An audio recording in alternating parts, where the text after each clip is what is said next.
In the world of accounting, the name Nik Hasyudeen is actually a household name. Over the past 4 decades, he has served in various capacities, including Syagamas, Dana Jamin, Bank Islam and many more.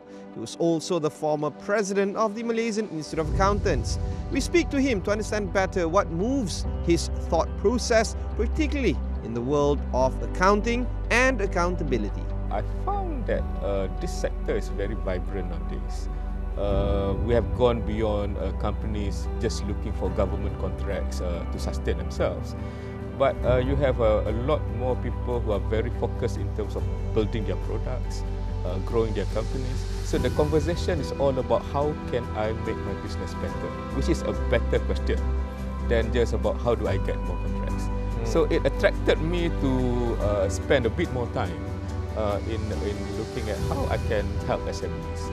And one of the things that I've done is I've developed some program where I provide some guidance in terms of how do you run a growing SME business with some ideas that the corporations are doing. You do not want a growing SME suddenly are caught with this issue about you have to pay compound income tax, and so it will derail them from their growth path. So with that sort of framework, it provides them with a better idea about what they need to be good at or who they need to employ, because they need not be good at everything, but at least they are starting to look at the composition of the team, the process and system in their companies.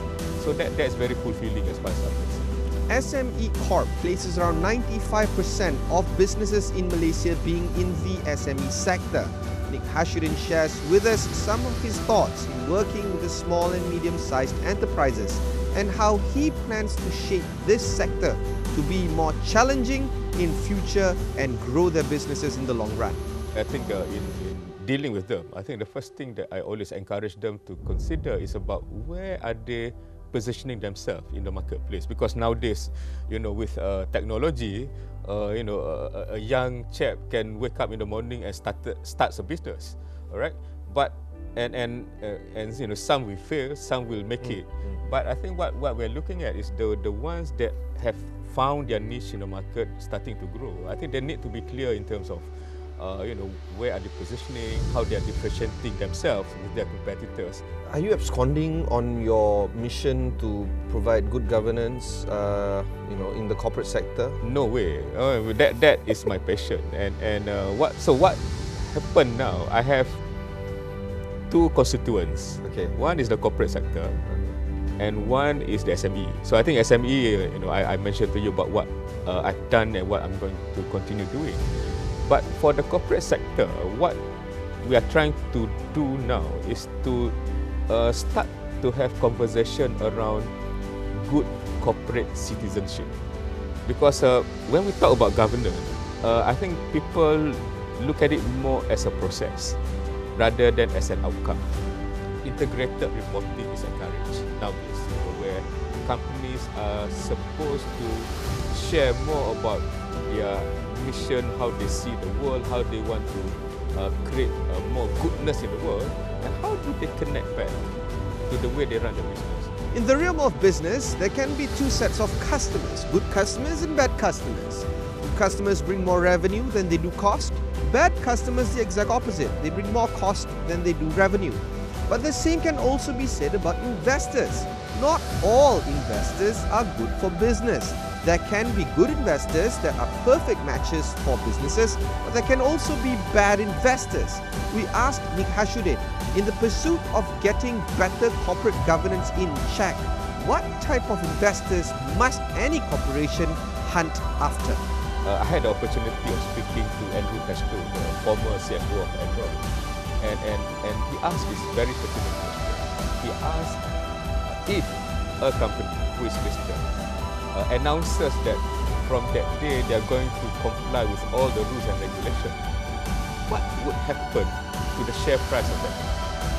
And he reckons that it will go down because, unfortunately, investors out there do expect that people maximizes corporate opportunities, and if you can do away with certain regulation and not being caught, they may reward you with a higher share price. So I think it is not just about the corporation, it's also about investors. I think we are also in the era of private equity, for example, where even big funds are setting aside amount of money for them to invest in smaller companies. And I think as just like when you are a company and you identify a market for your product, I suppose you also have to identify the kind of investors that you want to be investing in yourself. Because if you are not attracting the right investor, your share price may not be sustainable as well. Nik Hasyudeen is synonymous with the accounting profession, being elected to the Council of the MIA, or Malaysian Institute of Accountants, in 2000. In the year 2007-2009, he became the president of that body and was also the vice president of the ASEAN Federation of Accountants. We asked him how he thinks the shape and profession of accountancy has changed and evolved over time. Many years ago when we first met, you were joking this really lame accounting joke that accountants are the last to be retrenched. However, it's not a joke, it's a fact. People tend to not see this as a fact, but it is true. Accountants are the last people to be retrenched in a company. What's your life like being an accountant? Do you see things differently from an accountant point of view? Well, okay, when I first joined the profession, of course, the focus was more on the technical part of it, which is how to ensure that companies prepare good financial statements, whether it's true and fair, whether it communicates the right information. All the FRS and the gap. Yeah, and the... But I think as you become more exposed to the profession, you have. I'm now focusing back to the root word of the profession, which is accountability. Because when you talk about accounting, it's not just about the reports that you prepare, but it's about accountability of people who were given the custodian of the asset, the accountability of people who were given the trust in running businesses, the people who are making decisions on behalf of millions other people. So it becomes a bit more philosophical. Do you think that the time is right for us to argue that accounting is now not just crucial, but actually a very agile skill to have? What do you think about that? Yes and no. Yes, in the sense that I believe companies need people who are financially trained to look at their corporate matters. But given the way the world is moving, where you have more technology being embedded into some decision-making processes, I think accountant has to relook at how they position themselves in the value chain. You are no longer appreciated for the legwork that you do to prepare the numbers. It will come out automatically as a byproduct of a bigger system. Alright? But how do you then value add to them?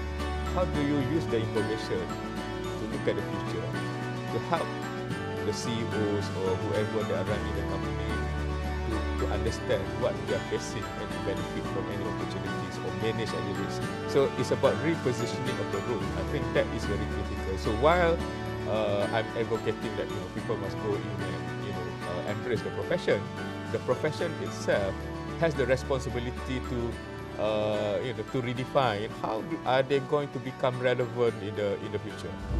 Among the many posts that Nik Hasyudeen has is the independent and non-executive director of Bank Islam Malaysia Berhad. He's also the non-executive independent chairman of Chagamas Holdings and of course many other places as well, including the Federation of Investment Managers Malaysia, or FIMM. The conversation of him championing good corporate governance is an ongoing matter. We ask his thoughts on this issue. How has the country shifted from the way you were doing things, say, 3 decades ago and today, 2018? Well, I think I don't know, but I was reflecting on my journey. In fact, yesterday I celebrated my 40th anniversary of joining MRSM Kota Baru. We call our batch What Top or whatever. I mean, wanting to go to the top all the time. I spoke to the pioneer teachers who were there when the system was established, and I found it to be quite interesting because then it was a bit more liberal in terms of people were allowed to shape things without much control from somewhere. Whereas now, if you look at where we are, although we have a lot of information around us, but sometimes I think that command and control from a central structure seems to be something which is quite pervasive. So I would certainly like to have a more liberal environment where we can, agree, disagree, shape things based on what we believe is right, while at the same time respecting others who may have a stronger view about how to do things differently. So, and I think that is important because we need to be very agile now. Malaysia is not just competing with itself. We are competing with many other countries. Our neighbour Indonesia is coming up very fast, and based on the sense of people that I know there, I think they are very confident of the future. No doubt they have challenges that they have to deal with, but I think they are more optimistic, and the market is larger, and I think we should not ignore that. All right, that's it. Thank you very much, Nik, for joining me for this interview.